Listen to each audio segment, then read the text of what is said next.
예, YTN 라디오의 신율의 뉴스 정면 승부 1부 앞서 말씀드린 대로 오늘 1부와 2부에 걸쳐서 여의도 청년 정치로 꾸며질 텐데요. 자, 오늘도 함께해 주실 두 분 나와 계십니다. 한 분씩 소개해 드리죠. 먼저 국민의힘 박민영 대변인이십니다. 안녕하세요. 안녕하세요. 그리고 더불어민주당 박성민 전 최고위원이십니다. 안녕하세요. 네, 안녕하세요. 박성민입니다. 그래요. 아유, 오늘도 추웠죠? 예, 너무 근데 춥습니다. 이게 추위도 이틀 견디니까 인생 좀 견딜만 하더라고요. 아니 예? 근데 견딜만하다고 생각하다가도 바람 한 번씩 불면 좀 깜짝깜짝 놀랍니다. 물론 그렇죠. 숨 훅 막히고. 이야. 근데 정말 그냥 요새 하도 우리나라가 복잡하니까 추위도 그렇고 이 또한 지나가리다. 뭐 이거 있지 않습니까? 이런 생각이 절로 들게 되는데 자, 어제 윤 대통령 탄핵 심판 5차 변론이 있었고 오전에는 그 국정조사 특위가 국회에서 열렸어요. 근데 이제 특히 탄핵 심판 5차 변론에서 이게 군과 군 장성들 그리고 국정원 1차장이 나와서 얘기를 하는데 자기네들끼리도 말이 안 맞고요. 예? 네. 그리고 윤 대통령하고도 말이 안 맞고 이렇게 서로 말이 안 맞아요. 어떻게 보셨습니까? 우리 박민영 대변인? 그러니까 뭐 사실 어제 적대적인 증인이 참석하는 첫 변론이었던 만큼 예. 좀 새로운 얘기가 많이 나올 거다라는 관측이 있었지만 의외로 그 적대적 증인의 사실 선봉장에 있는 홍장원 차장의 신뢰도만 낮아지는 결과가 아니었나 저는 그런 생각이 기본적으로 들었거든요. 홍장원 차장이 처음에는 조태영 원장한테 윤 대통령이 방첩사를 지원하라고 하면서 누구누구를 구체적으로 체포하라는 명단까지 자기한테 얘기를 했다라고 분명하게 보고를 했다라고 이야기를 했습니다. 그런데 지난 국조특위에서 조태영 원장과도 그 사실관계에 대해서 조태영 원장은 제대로 보고받은 바가 없고 자신은 그리고 홍장원 차장도 12월 6일 정보위에서 내가 오늘 얘기하기 전까지는 나만 알고 있었다라고 또 말바꾸기를 했다라는 점에서 이미 좀 신뢰도가 떨어진 상태였거든요. 그런데 어제도 처음엔 윤 대통령이 직접 싹 잡아들이라고 지시를 했다라고 이야기를 했다가 어제는 여인영 방첩사령관의 지시였다라고 또 말을 바꿨습니다. 그러면서 이 조태영 원장한테 즉각 보고했다. 근데 묵살당했다라고 주장을 했던 것 또한 어제 이 변론에서 민감 사안이라서 정무적 회의가 끝난 다음에 따로 보고를 했다라고 또 말을 바꿨고요. 그다음에 대통령이 국정원장 통해서 한동훈을 체포하라고 지시했다라고 주장을 했었는데 체포 지시도 방첩사령관의 결정이었다라고 또 말을 바꿨습니다. 또 이에 대해서 또 정영식 재판장과도 또 갑론을박이 있었던 것 같은데요. 그러니까 결론적으로 홍장원 차장의 요지는 대통령한테 체포 지시를 직접 들은 것은 아니라는 것이고 그것을 방첩사령관으로 전해 듣는 과정에서 대통령이 그렇게 체포 지시를 했을 것으로 생각을 했다라고 이야기를 한 겁니다. 결론적으로 직접적인 그런 육성 체포 지시는 들은 적이 없다라고 이야기를 했다라는 것이고요. 또한 이 정영식 재판관의 지적은 아니 애초에 국정원이 체포할 그 기능 자체가 없는데 그러니까 그냥 위치 정보만 공유를 해줄 수가 있는데 그런 국정원한테 직접적으로 체포 지시를 했다라는 게 말이 되느냐. 이에 대해서 홍장원 차장이 이 메모도 사실 그런 걸 지시를 지원하라고만 했었는데 메모를 잘못 작성했다라고 해서 또 이 정영식 재판관한테 조금 꾸짖음을 당하는 듯한 또 그런 재밌는 상황들도 있었거든요. 그러니까 이런 상황들을 봤을 때 오히려 5차 변론이 생각보다는 조금 심심하게 끝난 것이 아닌가. 저는 그런 생각이 좀 들었습니다. 예, 박성민 최고위원. 저는 보면서 범인은 바로 너 이런 생각을 했는데 윤석열 대통령이 스스로 말씀을 하시지 않았습니까? 내가 선관위에 계엄군 투입을 지시했다라고 그 인정을 점을 주목하는 사람도 많더라고요. 인정을 했죠. 그러니까 뭐 그동안 뭐 선관위에 보낸 거는 팩트체크 차원이다라고 했지만 어쨌든 본인 스스로 군에 보낸 거는 내가 한 게 맞다라고 이야기를 한 거기 때문에 저는 그 부분이 매우 중요하다라고 봤고요. 그리고 좀 주목해서 보셔야 되는 게 이제 여러 증인들이 나왔지만 뭐 홍정원 차장이라든지 뭐 특전사령관이라든지 근데 이분들의 상황이 좀 달라요. 그러니까 예를 들면 사령관들은 지금 이 형사재판을 앞두고 있단 말입니다. 그러니까요. 그러니까 내란죄 사실상 공범 그러니까 주요 임무 종사자로서의 형사재판을 앞두고 있기 때문에 이게 상당히 소극적인 모습을 많이 보여줬다. 그래서 좀 아마 이 대통령 측에 크게 유리한 발언을 하기도 애매했을 거고 국회 측의 질문에 대해서 정확하게 좀 답변을 하기도 어려웠을 거다. 그런데 우리가 그럼에도 그것이 그렇게 중요하지는 않아 보였다라고 생각할 수밖에 없는 이유는 이게 피의자 신문조서가 있지 있지 않습니까? 이 검찰에서 이제 수사를 했던 그 내용들이 헌재에서 증거로 채택이 됐기 때문에 이게 다른 형사재판과는 달리 이 헌법재판소에서는 이 증거 채택을 해서 이 내용을 참고를 할 수가 있단 말이에요. 그러니까 아마 헌재 재판관들께서 저는 현명하게 다 판단을 하실 거라고 생각하고 이미 언론을 통해서 보면 이 주요 사령관들이 대통령으로부터 받았던 의원 체포 명령이라든지 체포 명단에 대해서 얘기를 한다든지 선관위와 국회에 군을 투입하게 된 배경에 대통령과 김용현 전 장관의 이 지시가 있었음을 명확하게 진술한 바가 이미 다 드러났기 때문에 저는 뭐 어제 이 헌재 변론 장소에서 제대로 이야기를 하지 않았어도 이미 내용은 다 불었다. 그렇기 때문에 이 모든 정황들이 다 대통령을 가리키고 있고 이 홍장원 차장과의 이 대통령 측의 주장이 배치되는 부분은 대통령은 뭐 간첩 체포 이런 걸 이야기하지 않았습니까? 그 간첩이라든지 방첩사 업무를 그냥 통상적으로 지원하라는 차원이었다. 계엄과 관계가 없다라는 식으로 이야기를 했지만 아니 계엄 직후에 전화를 해가지고 계엄 선포 직후에 전화를 해서 방첩사를 도와서 지원하라는 게 그 얘기인 거죠. 그렇기 때문에 저는 어제의 내용을 좀 보면서 대통령을 모두가 가리키고 있고 대통령이 빠져나갈 방법은 없다라고 생각합니다. 근데 뭐 윤석열 대통령 계속 아무 일도 일어나지 않았다. 호수 위에 떠 있는 달의 그림자를 쫓아가는 느낌. 아주 시적인 표현입니다. 어떻게 보셨어요? 그러니까 윤석열 대통령 측에서는 지속적으로 경고성 계엄이었고, 그러니까 실질적으로 위해를 가할 의도가 없었고, 실제로도 위해라는 결과, 즉 내란죄의 성립 요건인 폭동이라는 결과가 발생했다고 보기 어렵다. 이 두 가지 측면을 일관되게 주장을 하고 있는데 이제 그런 것들을 조금 은유적으로 표현한 측면이 있는 것 같습니다. 그러니까 박성민 최고 같은 경우에는 어느 정도 이미 범인이 정해진 거 아니냐라고 좀 예단을 하셨지만 사실 그 증언을 하는 분들, 특히 관계자들의 증언을 중심으로 지금 재판이 이루어지고 있지 않습니까? 실질적인 물증이 아니라 이 증언이 중심이 되고 있기 때문에 그 증언의 신빙성이 무엇보다 중요하거든요. 그런데 어제 이 헌법재판소와 별개로 국조특위에서도 또 한편에선 곽종근 사령관에 대해서도 이 증언 출석이 있었습니다. 그런데 곽종근 사령관도 그 사람 내일 나올 거래요 아마 곽정문 사령관?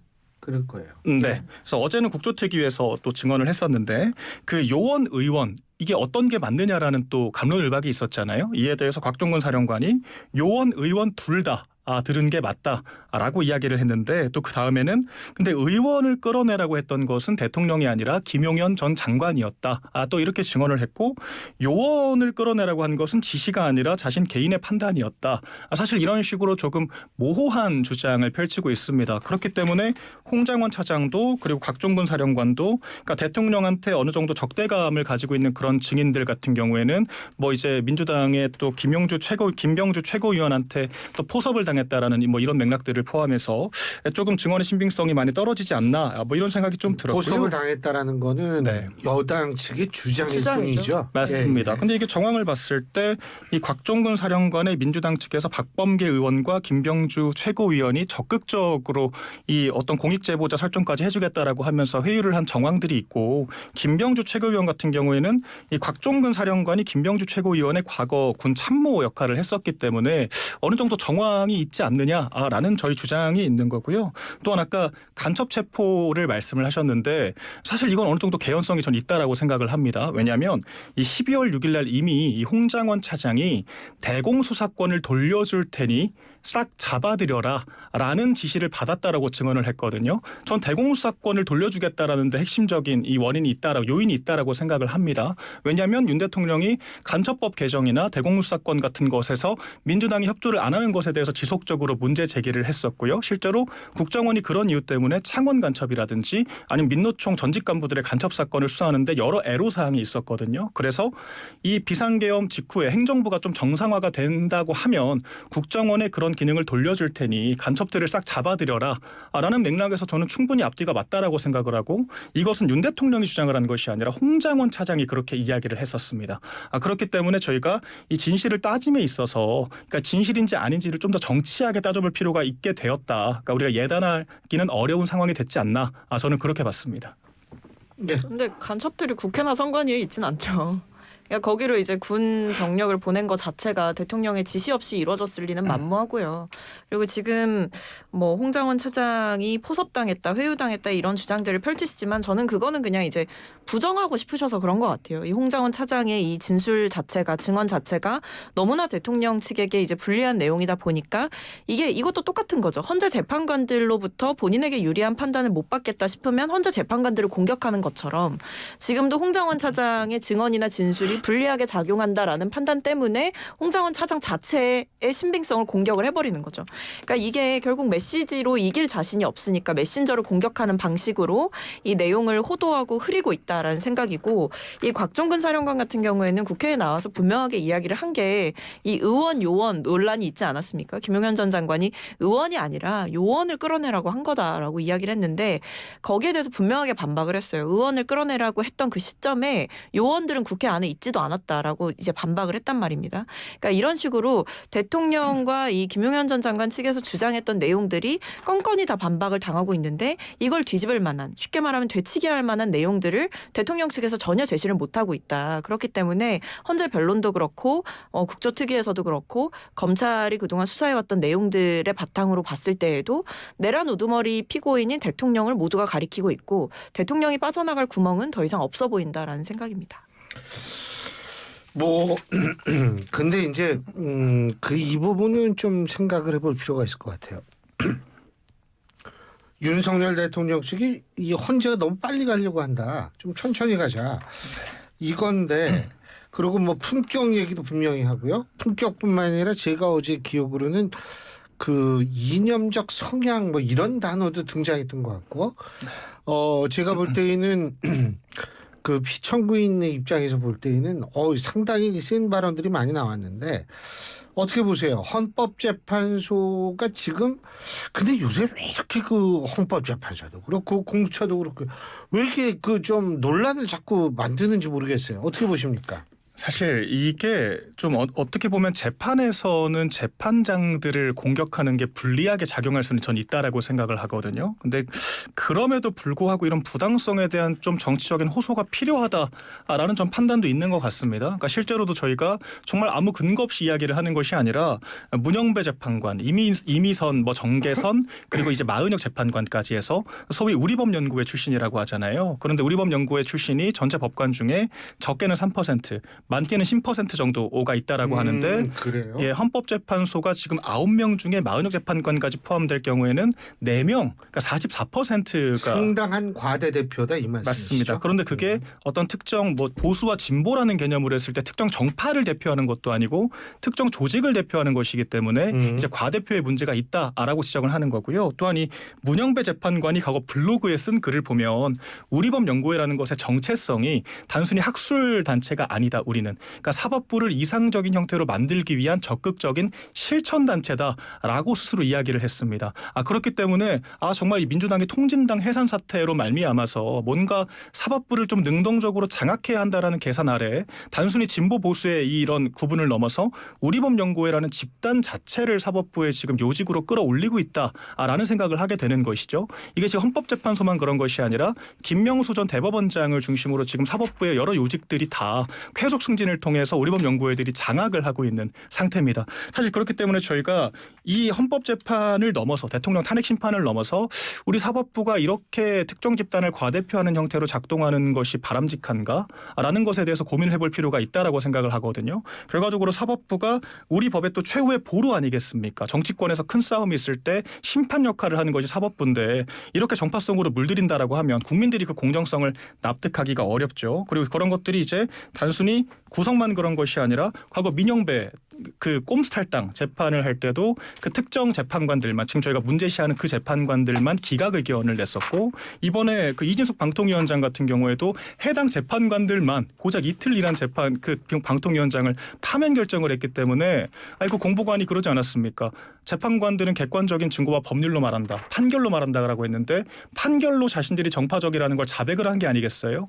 그렇기 때문에 논란이 계속되고 있다라고 생각을 하고요. 그 처음 말씀하신 대통령이 좀 이 헌법재판소에 너무 빠른 재판에 문제 제기를 하는 것도 지금 보시면 11차 변론 기일까지 매주 화요일, 목요일 모두 날짜가 다 확정이 되어 있습니다. 11차까지 확정이 되어 있는데 또 2월 20일 목요일은 형사 공판과도 지금 재판이 겹치고 있습니다. 예. 그러니까 형사 재판까지 포함하면 매주 3회 이상의 재판을 해야 되고 심지어 같은 날 재판이 겹칠 정도의 상황이라고 하면 방어권이 정상적으로 보장되지 않는다라고 봐야 되거든요.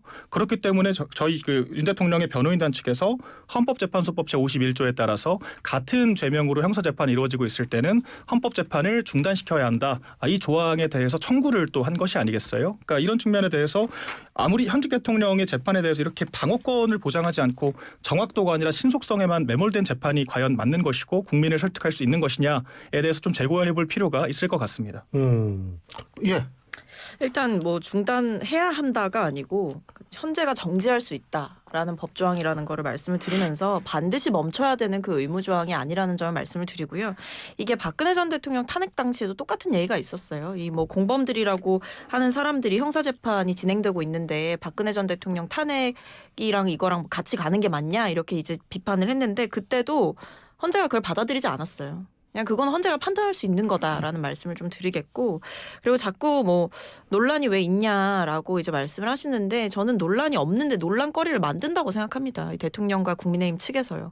왜냐하면 헌재 재판관들의 뭐 이념적 성향이 치우쳐져 있다라고 비판을 하시지만 이미 헌재는 다양한 사람들로 구성되라라는 게 헌재의 취지이기도 한 거거든요. 그렇기 때문에 다양한 곳에서 추천을 하고 실제로도 뭐 보수 3명, 뭐 진보 3명, 뭐 중도 3명 이런 식으로 구성을 하지 않습니까? 보통 그런 식으로 이제 구성이 되었다라는 헌재의 이념적인 다양성을 이제 와서 특정 진보 재판관들을 문제 삼는 것 자체 그리고 어떤 특정 연구회에서 활동했다라는 것만으로 판사들이 이 대통령 탄핵 심판에 들어올 자격이 없다라고 얘기하는 거는 저는 논리적으로 좀 맞지가 않는다. 왜냐하면 지금 이 대통령의 탄핵 심판 재판은 판사들의 뭐 이념적 성향이나 이런 걸 따지기 이전에 대통령의 행위를 가지고 판단을 하는 거예요. 대통령이 헌법과 법률에 위반되는 행위를 했느냐 이걸 따져보기 위해서 하는 거고 재판관들은 개인의 성향과 관계없이 이 법률의 기초에서 보는 거 아니겠습니까? 그러니까 지금 나오는 질문들도 대통령의 행위에 대해서 따져 묻는 얘기들을 하는 거잖아요. 포고령 문제도 그렇고 뭐 계엄 선포 과정도 그렇고 여러 가지 내용들을 묻고 있다는 점에서 계속해서 판사의 어떤 성향 때문에 이상한 판결이 나올 것이다 이렇게 하는 거는 우리나라의 사법 시스템을 완전히 무시하는 거예요. 그렇게 치면 뭐 우리나라에 있는 정치인들과 관련한 재판을 할 때 뭐 서울대 법대 나온 정치인이 받는 재판에서 서울대 법대 출신의 판사가 판결을 한다라고 하면 그거는 무조건 정치인에게 유리하게 판단해 줄 것이다. 이렇게 생각하는 거랑 다를 바가 없는 거라는 거죠. 그래서 저는 지금 재판관들에 대해서 과도한 공격을 하는 거는 결국 앞으로 나올 이 탄핵 심판의 결과를 부정하기 위해서 모종의 빌드업을 쌓고 있는 거다라고 생각을 합니다. 결국에 이 판사들이 이미 치우쳐져 있는 사람들이기 때문에 대통령에 대해서 불리한 판결을 내릴 것이다라는 프레임을 짜는 거죠. 근데 이게 뭐가 위험하냐면 결국 헌재에 대한 불신을 조장한다라는 것 자체는 나라의 법치를 무너뜨리겠다라는 주장과도 같습니다. 그렇게 치면 만약에 뭐 피고인들이 또는 이 뭐 헌법재판을 받는 당사자들이 본인의 입맛대로 나오지 않는 판단을 받았을 때 거기에 불복해도 된다라는 신호를 대통령이 나서서 지금 주고 있는 거고 예. 거기에 동조하는 여당도 거기에 동참을 하는 거거든요. 보수 정부에서 보수 진영에서 그동안 강조했던 게 법치 아닙니까? 법과 원칙에 따라서 이루어지는 판결을 두고 계속해서 나오기도 전부터 약간 불복할 수 있다라는 시그널을 주는 거는 나라를 굉장히 혼란스럽게 만드는 일인 거죠. 제가 조금만 좀 반박을 드리고 싶은데 왜냐하면 저희가 사실 제가 아까 말씀드린 것에 대한 본질적인 반박은 아닌 것 같아요. 왜냐하면 제가 단순히 진보 재판관이라고 말씀을 드린 것이 아니라 우리법연구회 출신. 아니 그러니까 그게 뭐가 문제가 되냐고요. 우리법연구회 출신인 게 뭐가 문제가 돼요. 아니, 사법부를 능동적으로 뭔가 이상적인 형태로 바꾸겠다라고 선언까지 한 사람들이. 아니 그거는 정치인들도 하는 얘기 아닙니까? 아니, 근데 당을 바꾸겠다, 우리 개선하겠다 하는 저는 거. 얼만큼 탄탄한 결속력이 있는 단체인지는 전 모르겠어요. 근데 이게 아까 우리 박 대변인께서 말씀하신 것처럼 전체 법관의 3% 맞게 10%라고 얘기를 했을 때 왜 특정 거기에 속한 사람이 헌재의 절반을 차지하느냐라는 데에는 의문을 제기할 수는 있지 않겠어요? 물론 거기 계시는 분들이 전부 뛰어나가지고 아니 그럴 수도 있죠. 막 그렇게 되는 수도 있겠지만 네. 상식적으로 우리가 일반적으로 생각하면 의문을 제기할 수 있는 상황은 되지 않을까 이런 생각은 저도 얼핏 드네요. 되기는. 사실 그래서 제가 마은혁 재판관을 하나 좀 말씀드리고 싶은 것이 지금 그 소위 남성 재판관들 중에 그 소위 우리법연구회 출신들이 18기나 19기 사법연수원 19기 정도의 그런 기수가 차지를 하고 있는데 심지어 46재판관은 사법연수원 29기입니다. 그렇기 때문에 지금 이 연차로 봤을 때 헌법재판관으로 추천되기에는 너무 이르다라는 평가들이 많은데 그럼에도 불구하고 추천받은 이유가 사실 우리법연구회 출신이라는 것 말고 뭐가 있느냐라는 거죠. 그렇다고 뭔가 좀 뭐랄까요, 좀 국가적으로 감동을 줄 수 있는 그런 좀 판결을 이끌어낸 그런 재판관이라는 평가도 전 들어본 적이 없고 심지어 과거에 인민노련 또 활동을 했다. 그러니까 좀 대표적인 반미 단체죠. 그러니까 한일 뭐 동맹을 해체해야 된다 이제 그런 주장을 하는 단체에서 활동을 했다. 또라는 의혹이 있는 건데 이에 대해서 청문회에서 문제 제기가 있자 마은혁 재판관이 지금은 생각이 바뀌었다. 나 재판장이 되고 나서는 공정하게 바뀌었다라고 반문을 했습니다. 그러니까 인민노련 활동 자체가 뭐 그럴 수도 있죠. 그렇죠. 네. 문제가 된다는 걸 인정을 하신 건데 그런데 이제 2009년에 이제 마은혁 재판관이 판사일 때 서울 남부지법에서 그 민노당의 12명이 국회를 강제로 점거해서 재판에 넘겨진 사건이 있었습니다. 이제 이에 대해서 민노당 그 피고들이 아니 민주당 그 사람들도 저기다 점거를 했는데 왜 우리만 기소를 하느냐라고 소위 물타기 주장을 했거든요. 그러니까 당연히 말 같지도 않은 주장을 한 건데 마은혁 재판관이 여기서 공소 각하를 시켜버립니다. 그러니까 이 편파적인 재판에 대해서 대법원에서 다시 재판하라고 파기 환송을 시켰거든요. 그러니까 굉장히 좀 편파적이고 치욕적인 그런 결과를 맞은 사례인데 과연 생각이 달라진 게 맞느냐. 그러니까 이런 특정 정파성을 가진 분들 심지어 기수도 제대로 맞추지 않은 상태에서 우리법연구회 출신들만 계속해서 밀어올리는 상황 자체가 좀 객관적으로 공정하다고 볼 수 있나? 이런 생각이 당연히 들 수 있다라고 저는 생각을 하고요. 또한 네. 이게 그 헌법재판소가 이런 졸속 심리에 대한 문제의식이 이제 어제 또 선고일을 연기를 함으로 인해서 자백을 한 꼴이라고 저는 생각을 하거든요. 정말 이건 이례적인 것도 아니고 있어서는 안 될 사건이다라고 법조계에서도 평가를 하고 있잖아요. 아니 다른 사건들은 이 이진숙 방통위원장 174일이나 걸렸는데 자신들 헌법재판관 임명은 단 한 차례 80분만 딱 변론을 하고 나서 한 달 만에 결론 내리겠다라고 하고 그걸 2시간 전에 번복을 한다라는 것은 헌법재판소가 정말 공정하고 객관적인 판단을 하고 있나? 이제 이런 것들을 본인들이 전 자백한 거라고 생각을 합니다. 그러니까 특정 연구회 출신이라고 해서 잘못된 판단을 내릴 것이다. 또는 진보 쪽에 치우친 판단을 내릴 것이다. 또는 진보에 유리한 판단을 내릴 것이다라고 단정하는 것 자체가 우리나라의 사법 시스템과 판사들을 완벽하게 무시하고 폄훼하는 행태라는 거죠. 그렇게 치면 출신 따지고 고향 따지고 연고 따지고 다 따져가지고 이 사람은 이러니까 뭐 재판장에 들어올 자격이 없다. 사실 이렇게 해야 되는 거거든요. 그러니까 이렇게 치면 어떻게 가는 거냐면 그 제가 성함이 정확하게 기억은 안 나는데 그 남편분 중에 그 지금 국민의힘 쪽에서 문제 삼았던 헌법재판관 중에 그 남편분이 충암고 출신이에요. 그러니까 그렇게 치면은 그분을 이제 정계선 재판관. 정계선 재판관에 대해서 뭐 계속해서 뭐 이념적으로 문제 있는 거 아니냐라고 비판하는데 결국에는 그렇게 치면 저희도 그렇게 주장할 수 있는 거거든요. 남편이 충암고 출신이니까 대통령이 탄핵 심판할 때 들어오면 안 된다. 이렇게 갈 수가 있는 거예요. 그러니까 저는 일단 재판관들이 연구회에서 활동한 그 내용만을 가지고 얘기하는 것도 맞지가 않고 그거는 진짜 판사들에 대한 모독인 거죠. 그렇게 치면 판사 아무도 하면 안 되는 거 아닙니까? 그리고 문영배댕이 뭐 쓴 글이라든지 아니면 활동해온 것들이라든지 이런 것들을 바탕으로 마치 이제 민주당 쪽을 할 거다. 그 문영배 대행이라는 사람이 왜 그렇게 그 SNS를 막 팔로우하고 그러니까 그거는 그걸 왜 했는지 난 이해가 안 저는 되더라고요. SNS에 본인이 뭐 직접 뭐 특정 당을 지지한다 이렇게 쓴 것도 아닌데 팔로잉한 목록을 가지고 그렇게 얘기하는 좀 어렵다라고 생각을 하고요. 그리고 제가 하나 말씀드릴게요. 판결로 말씀드릴게요. 그 과거에 뭐가 있었냐면 이재명 대표가 경기도지사 시절에 남양주 시장과의 여러 가지 이제 법적인 다툼이 있었습니다. 예. 근데 그때 남양주 시장 측에 손을 들어줬어요. 문영배 대행이. 그때도 아마 이 기관 간에 뭐 여러 가지 협조가 안 되는 뭐 여러 가지 일들을 가지고 그때도 이제 권한쟁의 심판 같은 것들이 청구가 됐는데 그때도 이재명 대표한테 유리한 판단을 하기보다는 과거 이제 남양주 시장에 유리한 판단을 했단 말입니다. 그러니까 이런 판단의 근거를 갖고 얘기를 하면 제가 모르겠는데 뭐 옛날에 썼던 독후감 갖고 와서 얘기하고 뭐 누구 동생이 어디서 활동한다라고 얘기하고 이런 식으로 하는 게 저는 말이 안 된다고 생각해요. 근데 뭐 맞는데 근데 헌법재판소도 좀 자신들의 권위를 세울 수 있을 정도의 신중함과 이런 거를 좀 보여줄 필요는 있어요. 지금 안 신중한 게 뭐가 그러니까 있죠? 선고를 앞두고 2시간 전에 갑자기 취소한다든지 이런 거 있잖아요. 그러니까 그거는 이제 그쪽에서 그게 요청이 이게 뭐 예를 있었으니까 하는 들면 거죠. 아, 요청은 옛날에 있었대요. 그러니까 저는 뭐냐면 이런 것들을 좀 숙고를 하고 신중한 모습을 보여주면 헌법재판소의 결정에 보다 많은 국민들이 신뢰를 하고 좀 이건 당연히 받아들여야 된다는 분위기가 더 넓어지지 않을까 이런 생각을 좀 들게 되는 거죠. 근데 저는 다시 한번 말씀드리는데 헌재 재판관들에 대해서 대통령 측도 그렇고 국민의힘 측도 그렇고 과도하게 공격을 하고 있잖아요.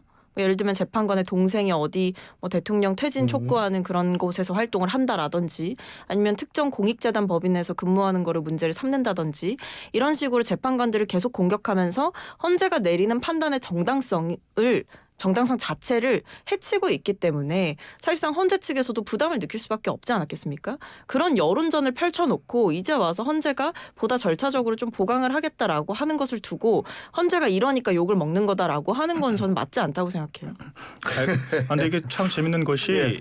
2월 3일 날 판결을 하겠다라고 선고를 하겠다라고 했는데 1월 31일 그러니까 3일 전 심지어 금요일이었습니다. 그러니까 주말 이틀을 빼면 업무일로 치면 하루 딱 앞두고 나서 그 권한대행 사무실 측에 관련해서 자료를 제출해달라 황급하게 제출해달라라고 헌법재판소가 요청을 했다라는 거예요. 그러니까 결론적으로 선고를 하루 앞두고 자료를 요청했다. 아니 업무 시간에 독후감 쓰시는 분들이 주말에 심리를 했을 리는 없고 그러면 선고일 아침에나 그 자료를 받아봤을 거다라는 뜻인데 사실 이건 어떻게 봐도 절차상의 하자가 너무 심각하다. 뭐 그런 말씀을 드릴 수밖에 없는 상황이라고 생각하고 그 민주당 측에서도 이 정영식 재판관, 그러니까 윤석열 대통령이 임명한 재판관이 이 헌법재판 대통령 탄핵 심판의 주심이 되니까 MBC를 중심으로 엄청나게 공격을 했었습니다. 윤 대통령이 이 지명한 재판관이 공정하게 판결을 하겠냐라고 공격을 했었고요. 그 당시에 정영식 재판관이 그 윤 대통령 측 변호인단이 하는 이 불리한 요구에 대해서 단호하게 거부하는 모습들이 지속적으로 노출이 되면서 그런 공정성에 대한 이 의구심이 해소가 된 거거든요. 알겠습니다. 그리고 판결이 없다라고 말씀하셨지만 제가 민영배 꼼수탈당 이 사건과 이진숙 방통위원장 사건을 통해서 충분히 편파성을 엿볼 수 있다라고 판례를 말씀드렸었습니다. 2부에 계속 얘기하세요. 기회 드릴게요. 네. 자, 1부 순서는 여기서 줄이고요. 잠시 뒤 2부에서 계속 이어가죠.